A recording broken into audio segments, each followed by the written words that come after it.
Di sana tempat anak buang jin katanya. Oh iya. Tempat monyet-monyet berkembang biak. Wah, ini jadi masalah pembicaraan itu kan, karena yang punya wilayah pasti nggak suka, ya kan. Belum lagi dibahas masalah biaya yang kepindahannya yang luar biasa spektakuler.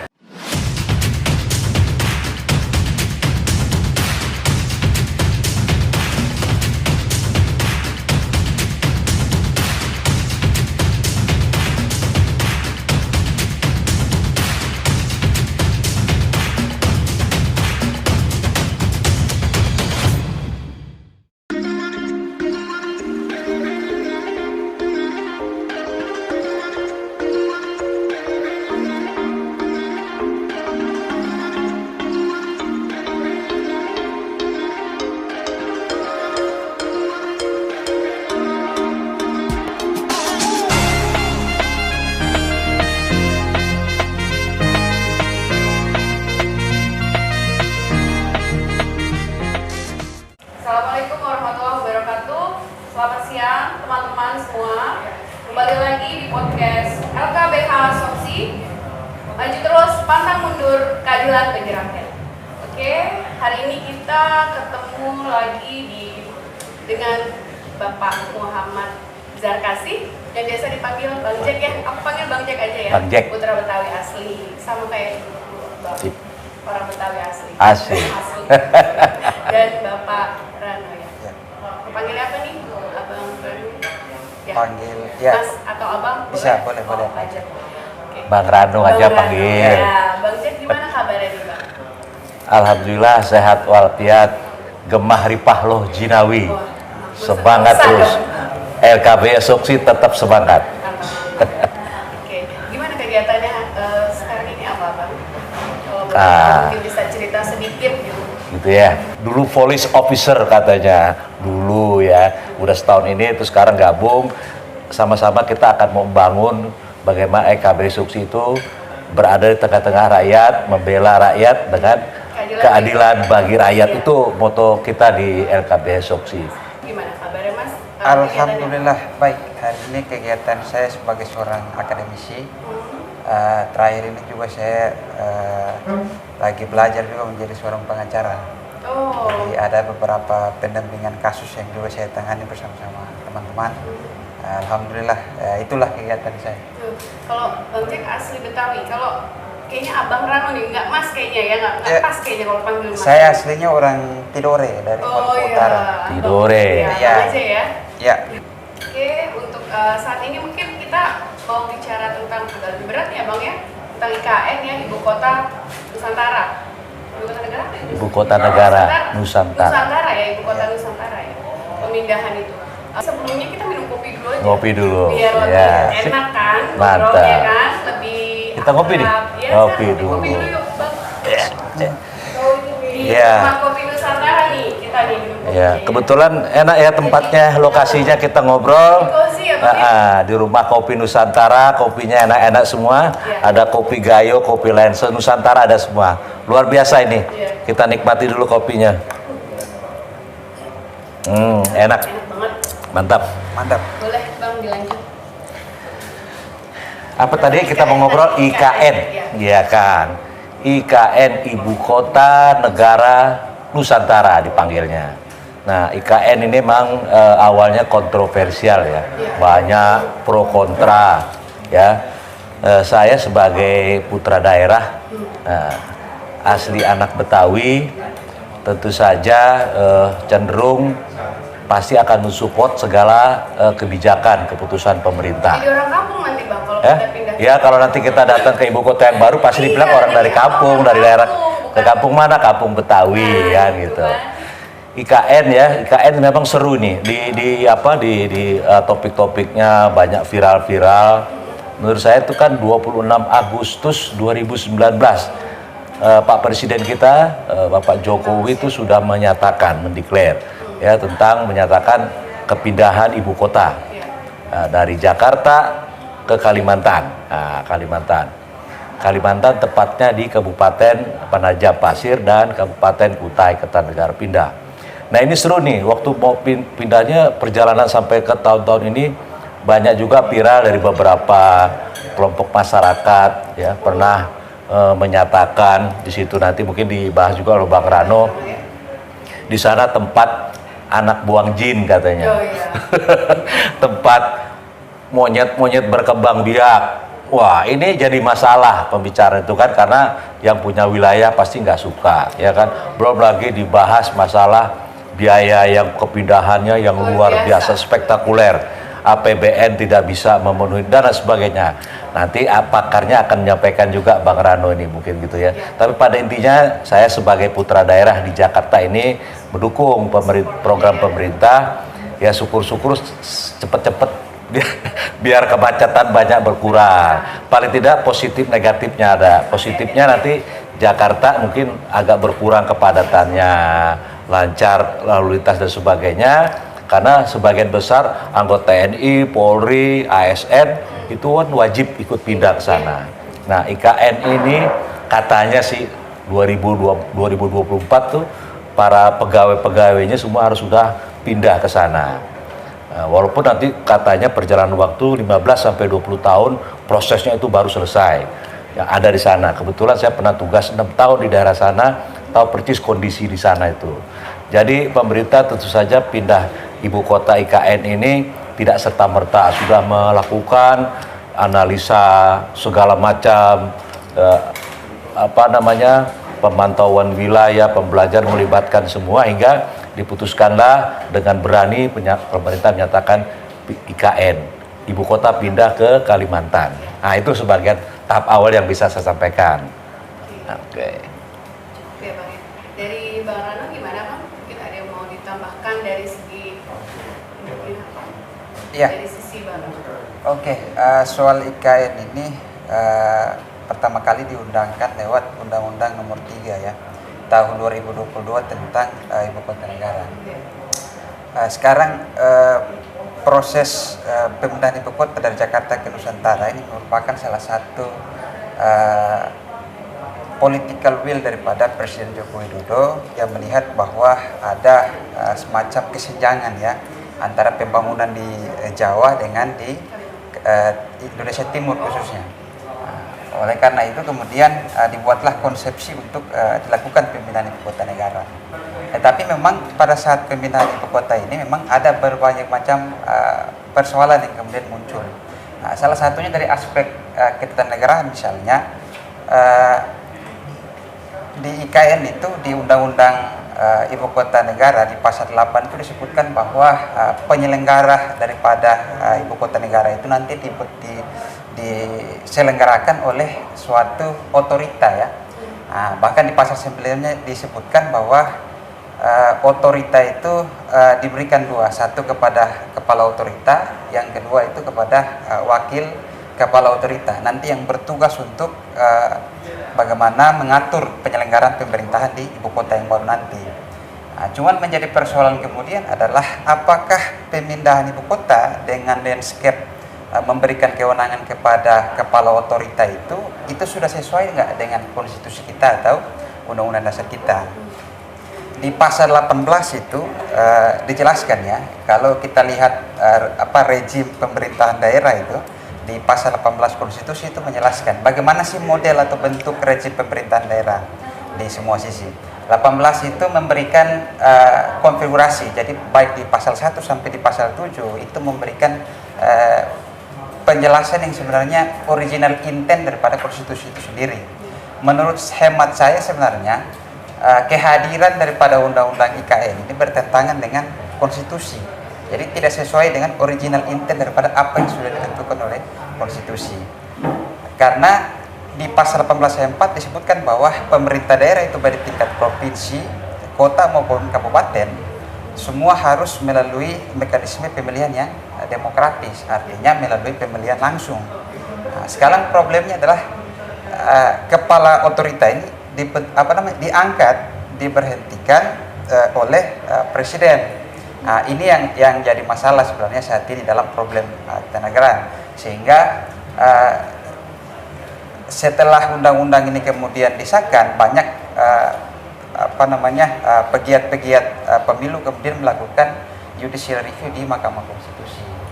Nah, Makanya kenapa IKN ini sedikit jadi masalah, karena itu salah satu problemnya dua. Yang kedua adalah bagaimana dengan ibu kota Jakarta. Setelah dibentuk undang-undang ini, tentu bagaimana dengan ibu kota Jakarta. Saat ini status ibu kota Jakarta itu belum berubah. Jadi kalau kita lihat lagi di Undang-Undang Nomor 22 Tahun 2007 tentang provinsi atau ibu kota khusus provinsi DKI Jakarta, di situ masih posisi Jakarta itu masih juga sebagai ibu kota negara. Sehingga ini kita punya dua ibu kota ini, satu di Jakarta, satu di Nusantara. Nah, kita belum melihat ada keseriusan pemerintah misalnya bersama dengan DPR untuk melihat bagaimana problem ketenagaraan ini sehingga ini bisa diselesaikan. Justru ini yang jadi masalah. Ketika ini tidak diselesaikan, maka akan memunculkan lagi masalah-masalah baru. Karena ini kan bukan hanya soal hukumnya, tetapi bagaimana kita melihat ini secara menyeluruh. Saya kira itu dulu sebagai gambaran awalnya.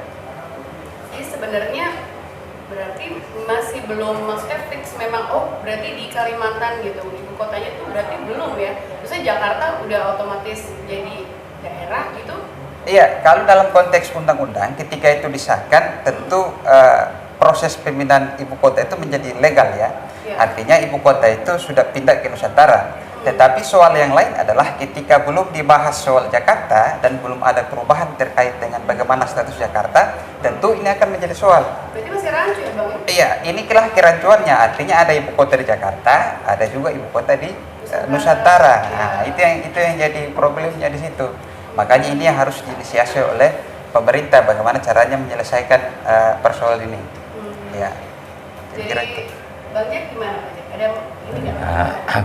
Tadi ya kaitannya dengan ada undang-undang ibu kota negara, terus masih di belakangnya ada undang-undang nomor 29 tahun 2007 tentang pemerintahan daerah khusus ibu kota Jakarta.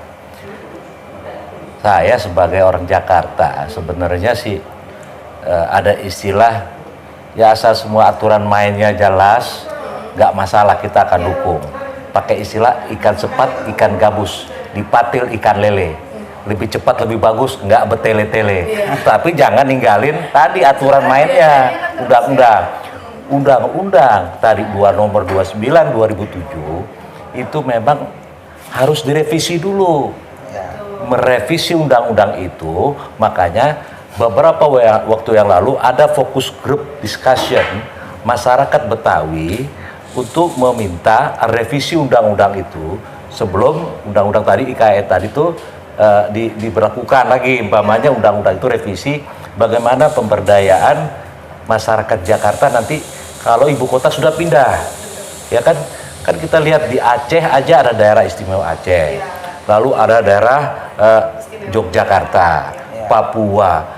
Kenapa Betawi enggak gitu loh. Ya kan negara ini berdiri kan semuanya sentralnya di Jakarta, hingga menentukan dari kota Batavia Jakarta menjadi ibu kota terakhir. Nah, kalau ditinggalkan ini memang jangan sampai meninggalkan sampah dan lain sebagainya gitu. Pokoknya setelah ditertibkan tadi aturan mainnya, peraturannya, kepindahan ke sana, masyarakat Betawi sudah bilang Undang-Undang Nomor 29 itu revisi, hingga mohon minta ke pemerintah melibatkan masyarakat Betawi, masyarakat Papua gitu ya. Nah, di Aceh juga ada. Di Jakarta diharapkan juga seperti ada Dewan Masyarakat Betawi yang mempunyai peran bisa bersama-sama dengan pemerintah daerah nanti kalau ibu kota ini sudah kosong, sudah ditinggalkan, hingga perannya jelas. Nah, ini masih dalam pembahasan. Nah, ini diharapkan undang-undang UKN ini mulai berlakukan, kan yang pegang nanti otorita nih sama di Batam. Nah, otorita itulah yang mengendalikan ibu kota, itu nanti tidak tergantung dengan DPR atau DPRD di setempat. Otorita itu dia akan bertanggung jawab kepada presiden. Nah, ini nanti panjang urusannya. Bagi orang Betawi mau pindah secepatnya, mau lama-lama nggak jadi masalah. Tapi jangan tinggalkan permasalahan yang makin mumet kalau undang-undang itu nggak ditertibkan. Kita lihat masyarakat Betawi, ibu kota di Jakarta, masyarakat Betawi itu justru mereka terpinggirkan loh. Banyak yang digusur sana sini, ya kan? Nah, kita berpesan nanti ibu kota yang baru untuk masyarakat di sana itu di Kalimantan jangan sampai nasibnya sama dengan orang-orang Betawi. Terpikirkan nanti di sana kan ada masyarakat Kutai, Dayak. Nah mereka harus diperhatikan juga nanti di saat ibu kota itu ada di sana. Jadi itu ya. Nah ini abang bawa kerpek kan nih, kita ngerepet dikit. Ini ada tuntutan dari masyarakat Betawi. Kita kerpet dulu dikit nih. Ah ini diantaranya dari waktu itu pada ngumpul-ngumpul. Nah, di sini ada forum diskusi dari lembaga kebudayaan Betawi, ormas-ormas Betawi semuanya. Ada 9 tuntutan.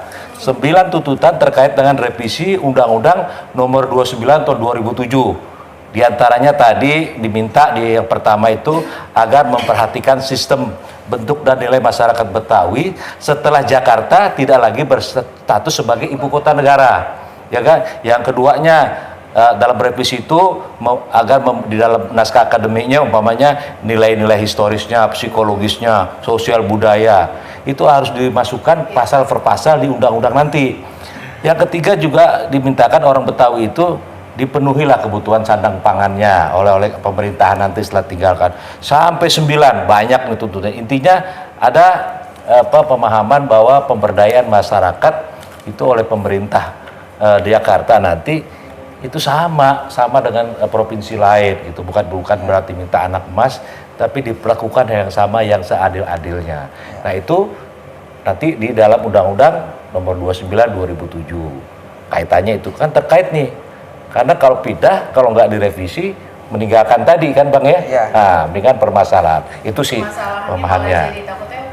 Gimana bang? Abang gimana tadi itu terkait dengan adanya permintaan revisi Nomor 29 itu kaitannya supaya nggak berbenturan dengan Undang-Undang IKN tadi. Iya, kalau saya setuju harus ada revisi terkait dengan Undang-Undang Nomor 29 terkait kesusahan Provinsi DKI. Ya. Tetapi di satu sisi memang pembentukan Undang-Undang IKN juga itu bermasalah, Bang. Bermasalah ya? Iya, itu bermasalah karena selama ini kita nggak mengenal ada istilah kepala otorita atau wakil kepala otorita dan itu tidak bisa digunakan dalam sistem pemerintahan yang sistemnya adalah sistem presidensial. Artinya ada perluasan kewenangan otonomi itu diberikan kepada daerah. Sehingga apalagi di pasal 18 ayat 2 itu Bang disebutkan bahwa baik pemerintah di provinsi, kabupaten, di kota itu ada yang dinamakan ada DPRD-nya yang itu dipilih melalui mekanisme pemilu ya atau pemilihan umum sebagainya. Nah, ini di kepala otorita nanti kan tidak ada ini Bang dewan nanti yang melakukan pengawasan terhadap kerja-kerja kepala otorita karena dia diangkat dan diberhentikan oleh presiden. Jadi sangat potensial ketika dia masuk dalam lingkup kekuasaan presiden akan sangat besar konflik kepentingan yang terjadi. Nah itu yang kita hindari sehingga harusnya proses pemindahan ibu kota ini mestinya digagas secara komprehensif. Artinya tidak perlu ada sifat yang terburu-buru ya untuk bagaimana mendesain sebetulnya konsep ibu kota negara ini. Apalagi kalau kita lihat di undang-undangnya sendiri kan hanya terdiri dari 37 pasal. Ini tersingkat yang pernah ada yang saya lihat dalam pembentukan sebuah undang-undang. Apalagi prosesnya juga begitu cepat dan kurang juga memberikan kesempatan kepada partisipasi publik ya untuk bagaimana supaya mendorong agar masyarakat juga bisa ikut serta. Bahwa ini loh kita juga ingin loh memberikan konsepsi kita terhadap IKN itu yang tidak terjadi. Makanya kritiknya itu adalah soal mekanismenya yang harus diselesaikan. Saya kira itu. Kalau secara umum, secara general tentu saja kita senang kalau nanti ibu kota itu pindah. Kenapa? Banyak hal-hal positif dilihat. Kalimantan itu titiknya ada kalau lihat kita itu tengah-tengah loh di negara kita tuh ke sana bisa ke ujung Papua kemana tuh jaraknya hampir sama tengah. Fasilitasnya sudah ada ibu kota Balikpapan sama Samarinda ada kota. Sudah banyak fasilitas umum terbangun. Lokasinya luas yang diperkirakan bisa mungkin mengurangi minimal banjir, kebakaran dan sebagainya. Sudah dipikirkan. Tapi ya itu jangan sampai meninggalkan tadi permasalahan hukum perundang-undangan nanti itu yang akan menjadi dilema bagi masyarakat setelah itu. Sekarang aja baru mulai wacana waktu dideklarasikan, itu tanah di sana naik, bukan harga-harga sebuah naik, masyarakat sudah mulai wah dibebaskan ini, itu masalah sosial muncul timbul IKN. Nah, dan kita yang orang Jakarta ini sebenarnya sih kita pengen punya ibu kota yang memang mungkin luar biasa lah kayak negara-negara lain, ya kan hebat bangun semua. Cuma ya itu kembali lagi kita sebagai orang beradab dan berbudaya jangan lupakan prosedur masalah tadi aturan main perundang-undangan yang nanti jangan sampai anak cucu di bawah ini jadi masalah berkepanjangan. Nah itu. Ah betul. Tapi sebenarnya kalau dilihat misalnya dari kacamata abang gitu ya, udah siap belum sih sebenarnya kita nih memang harus pindah ibu kotanya atau memang kita benerin aja dulu, dibenahi dulu di sini gitu. Ya kalau kita lihat menurut saya sih Bang sebentar nih Bang, lagi semangatnya nih. Siap. Bung Karno aja dulu, Presiden Bung Karno pernah loh ada kota akan pindah ke Kalimantan, cuma di mana waktu itu. Lalu di era Pak Harto pernah juga ada wacana karena banjir itu nggak pernah selesai. Kalau musim panas kebakaran, Jakarta itu banyak terima. Karena kalau kita lihat geografi Jakarta kan kayak mangkok gitu ya, dilewati sungai, anak sungai Citarum dan sebagainya hingga langganan lah kalau banjir. Musim hujan dari atas turun air, dari laut naik Cimiro, habislah Jakarta itu. Maka sudah dianggap tidak layak, maka dipindahkan. Sempat juga ada wacana mau pindah ke Hambalang gitu kan. Nah, hingga nggak jadi, nggak tahu alasan apa. Nah di zaman Pak Jokowi inilah mulai muncul. Pak Jokowi mungkin ada masukan kanan kiri dari startup ahli dan sebagainya, pembelajar sebagainya hingga sudah waktunya Jakarta, maksudnya ibu kota ini pindah ke tempat yang lebih layak. Ya. Orang Betawi sih paling tidak keberatan, ya kan mungkin masyarakat lain juga tidak berkeberatan kalau masalah ibu kota negara yang nanti namanya Nusantara. Nama Nusantara ini sudah dipilih dari beberapa banyak bahasa yang dimunculkan, akhirnya terpilah Nusantara itu nama ibu kota ini. Yang jadi nanti permasalahan buat kita masyarakat, ya, masyarakat umum, buat orang Jakarta, kepindahan sana itu plus minusnya pasti ada. Plusnya apa, minusnya apa. Nah, diharapkan sebanyak-banyaknya plusnya, minusnya sedikit. Memang tidak mudah ya kalau menurut pendapat saya pribadi, karena pemerintahan Pak Jokowi ini bilang diperkirakan 15 sampai 20 tahun baru settle. Ya. 2024 itu TNI, Polri, ASN mungkin 70-80% yang sudah pindah, yang mereka yang usia muda. Sisanya kan yang usia di tahun 2003, 2004 sudah masuk pensiun, mungkin nggak perlu pindah. Dampaknya juga nanti di Jakarta bagaimana sosial ekonomi akan berubah Jakarta. Para pengembang proyek yang dulu membangun perumahan di daerah Jabodetabek akan mikir nih, kalau masyarakatnya pindah ke sana, DKN ke Kalimantan, bagaimana proyeknya mereka, kan gitu. Proyek perumahan dari banyak dampak-dampak lainnya. Ini pemerintah memang ya harus memikirkan juga. Last but not least, kita berharap sekali lagi jangan tinggalkan PR buat anak cucu nanti.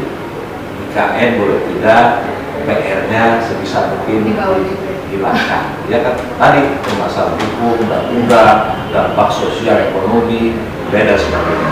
Itu sih pendapat saya. Gimana Pak? Pendapat apa Bunda?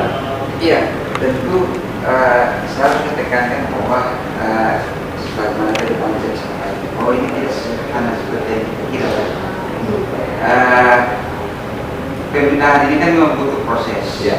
Selain perangkat hukumnya yang jelas, tentu ada efek-efek domino lain ya terkait soal lingkungan, ya, masyarakat adat dan sebagainya. Jadi kita sebenarnya tidak perlu terburu-buru melakukan proses pemindahan ibu kota menurut saya. Karena satu sisi itu perlu ada kajian yang komprehensif lebih lanjut bagaimana pemindahan itu apa yang dirasakan oleh masyarakat. Sekarang kalau kita tanya sebenarnya apa urgensinya ibu kota itu pindah ke Jakarta ke Nusantara?